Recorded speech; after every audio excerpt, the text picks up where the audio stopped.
Faiz, alang-alang kita tengah mencari ketenangan di sebalik alam, nature yang ada di Hulu Langat ni. Dan alang-alang kita tengah healing. Rasanya individu, Geram kat aku healing. kita memang healing. Ya, healing. Kita kena mengaku, kita tengah healing. Ya.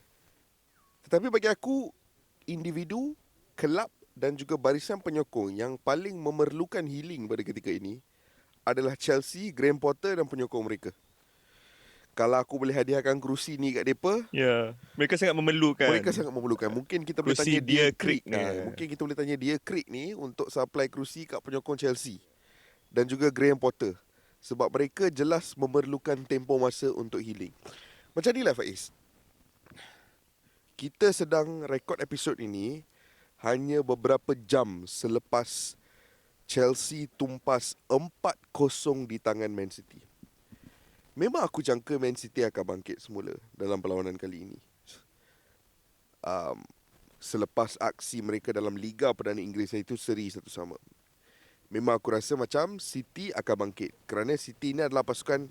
Aku rasa Chelsea kalah 1-0 dalam perlawanan tu. Sorry, kalah 1-0. Kalah 1-0 dalam perlawanan tu. Kalah Kenapa Hang 1-0. terlalu baik dekat Chelsea memberikan mereka satu gol? Saya tengah healing. Okay. Tak, kalah 1-0. Okay. Tapi the reason aku ingat benda tu sebagai seri is sebab bagi aku on that day Chelsea was not bad. Oh, Cuma maknanya tak ada execution di bahagian maknanya depan. sepatutnya Chukwuemeka tu gol tu. Patut ingat satu sama. Tapi realitinya City menang. And aku ingat City akan completely menang sekali lagi. Tapi aku tak bayangkan yang mereka akan rip Chelsea apart sebagaimana mereka buat malam semalam. Kalau kita nak memahami apa yang sedang dilalui oleh Graham Potter pada ketika ini, malam semalam selepas gol ketiga ke gol keempat dijaringkan, penyokong Chelsea mula menyanyikan nama Roman Abramovich dan juga Thomas Tuchel. Aku ada banyak pandangan tentang Chelsea dan tentang realiti yang sedang mereka hadapi. Di mana kita nak mula ni Faiz? Kalau kita nak tengok bigger picture, apa yang sedang berlaku di kelab tersebut, apa realiti yang sedang dihadapi oleh Graham Potter, dan juga apa fakta-fakta dan beberapa kebenaran-kebenaran yang perlu ditelan oleh penyokong Chelsea. Terlebih dahulu sebelum kita tengok in the bigger picture, aku nak zoom in dekat nyanyian nama Roman Abramovich dan Thomas Tuchel. Inilah yang terjadi kalau penyokong-penyokong anda sudah dimanjakan dengan wang yang melimpah ruah. Sebab kita kena faham, bahkan aku rasa peminat Chelsea yang menonton episod ni pun akan bersetuju dengan kita. Selama hampir 20 tahun, selama hampir 2 dekad, Roman Abramovich di atas sana, di kerusi paling atas di Chelsea, mereka melakukan apa yang kita panggil sebagai scattergun approach. Siapa yang paling top, talent yang paling top dalam bola sepak dunia, talent yang paling berharga dalam bola sepak dunia, ataupun talent yang paling top yang sudah pun dikenal pasti oleh kelab lain, kalau kelab itu gagal untuk mencapai kata sepakat untuk membeli pemain tersebut, mereka akan ambil tanpa segan silu. Itu adalah approach Chelsea selama hampir 2 dekad.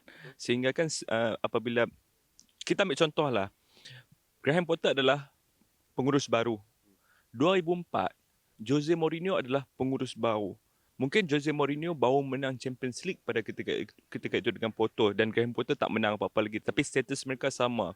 The up and coming football manager in the elite football. Dalam kasta paling tinggi bola sepak Eropah kan. Tapi pada ketika itu, cukup untuk Jose Mourinho beli Ashley Cole, beli pemain itu, beli pemain ini, dan mencipta satu musim yang sangat menakjubkan. Ditambah pula dengan kemampuan beliau untuk memotivasi pemain dan mencari taktik-taktik yang sempurna untuk memenangi Premier League. Aku rasa itu adalah musim di mana dalam 30 tahun penganjuran Premier League, satu kelab yang memenangi Premier League mencatat jumlah bolos paling rendah. Aku rasa masih lagi rekod mereka tu. Tapi bola sepak 2 dekad lalu dengan bola sepak sekarang berbeza, Kish. siapa saja dalam 20 pasukan Premier League tu boleh beli pemain yang berharga 50 juta pound. Tidak lagi seperti dulu. Jadi scattergun approach di tahun 2022 tidak lagi bermakna apa-apa kerana banyak pasukan lain boleh melakukan perkara yang sama. Aku ingatkan apabila Graham Potter diambil oleh Chelsea, ada satu, aku pinjam kata-kata hang sikit anjakan paradigma. Anjakan paradigma. Saya baru nak minum kopi. Healing dulu, silakan. Sekarang ni saya kena healing Silakan semula. healing dulu. Jadi ada satu anjakan paradigma. Jadi mungkin Todd Bowley, Baghdad Ekbali ataupun siapa saja di peringkat eksekutif Chelsea ni dah sedar yang scattergun approach ni bukan lagi feasible dalam bola sepak tertinggi Eropah. Okay.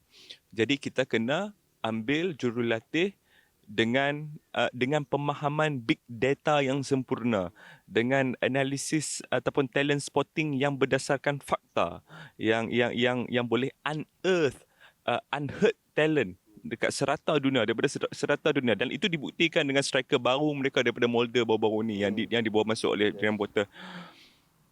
Tetapi anjakan paradigma kelab seharusnya bersifat lebih holistik.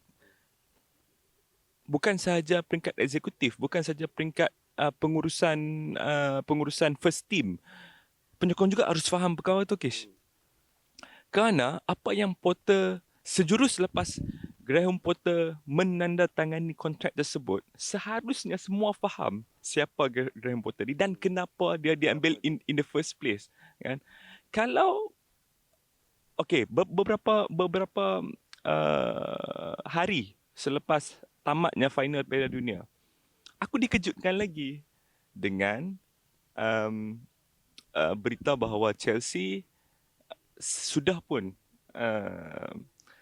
berbincang untuk mendapatkan Enzo Fernandez, dan ini aku rasa satu perkara yang masih lagi, approach scattergun tu masih lagi ada dekat situ.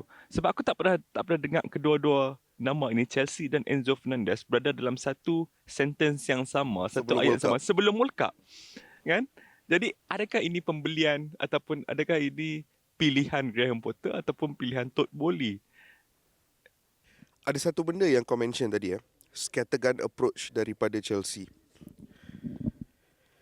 Aku rasa penyokong Chelsea yang nak melihat kelab mereka sekarang ni perlu menelan beberapa realiti baru yang penting. Yang pertama, benda ni, aku mention benda ni bukan primarily sebab kekalahan 4-0. Apa yang lebih mengejutkan aku semalam bukan kekalahan 4-0. Apa yang lebih merisaukan aku adalah keputusan mereka untuk menyanyi nama Roman Abramovich dan juga Thomas Tuchel. Realitinya, Faiz, yang pertama, ketika mereka di bawah pemilikan Roman Abramovich, mereka di bawah pemilikan seorang individu yang diberi tagline oligark di Rusia. Selayaknya beliau memang oligarki. Beliau memang oligark. Oligarki yang mengambil kesempatan apabila jatuhnya USSR dan bangunnya Rusia untuk apabila proses industrialisasi mula berkembang dengan rapid di Rusia itu, dia take advantage dan menjadi seorang billionaire, antara yang terkaya di dunia. Dan jumlah kekayaan yang ada pada Chelsea itu sangat limitless untuk bertahun-tahun. Jadi mereka boleh spend dan kadang-kadang afford untuk hilang duit. Tak buat duit sebagai sebuah kelab bola sepak, kerana ada constant funder. Dan constant funder ini bermakna kelab anda sebagai sebuah entity business tak semestinya perlu 100% sustainable. Sebab kalau anda sebagai sebuah kelab tak buat duit, tak apa. Funder akan tetap tolak duit masuk ke dalam transfer budget. Itu realiti Chelsea. Mereka dimanjakan dengan corak pemilikan tersebut, kan? Corak pemilikan oligark dan seorang billionaire. Tetapi bila Todd Bowley ambil alih, Todd Bowley ni bukanlah seorang oligark. Dia bukanlah seorang billionaire yang ada limitless funding. Dia datang dengan sebuah konsortium untuk mengambil alih Chelsea.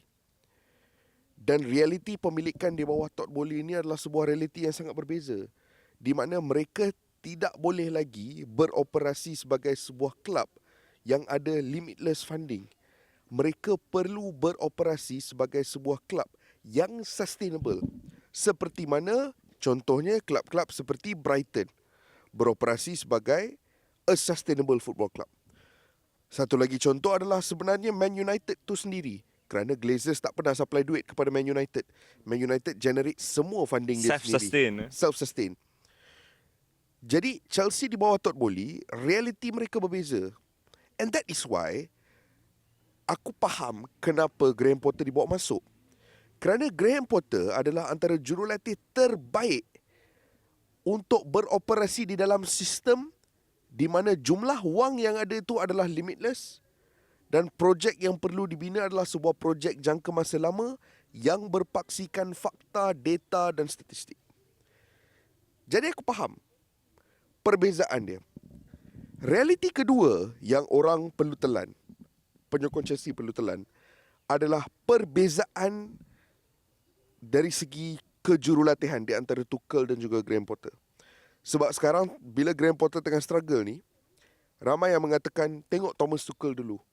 Masuk dan ambil alih skuad Lampard dan terus perform.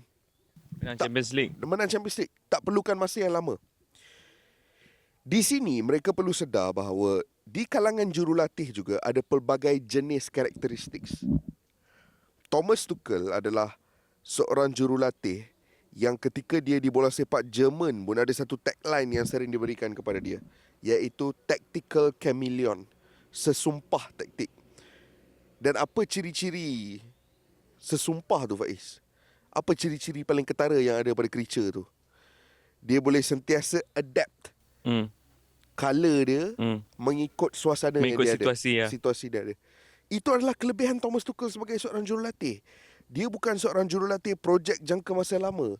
Dia adalah jurulatih di mana anda ambil sebuah kelab, ataupun aku lebih gemar untuk melabel ia sebagai anda ambil sebuah situasi dan berikan situasi itu kepada Thomas Tuchel, dan dia punya kerja dan dia punya kebolehan adalah untuk cuba memanfaatkan situasi tersebut dan menghasilkan keputusan yang terbaik. Itu adalah ciri-ciri Tuchel sebagai seorang jurulatih. Graham Potter bukan tactical chameleon, Faiz.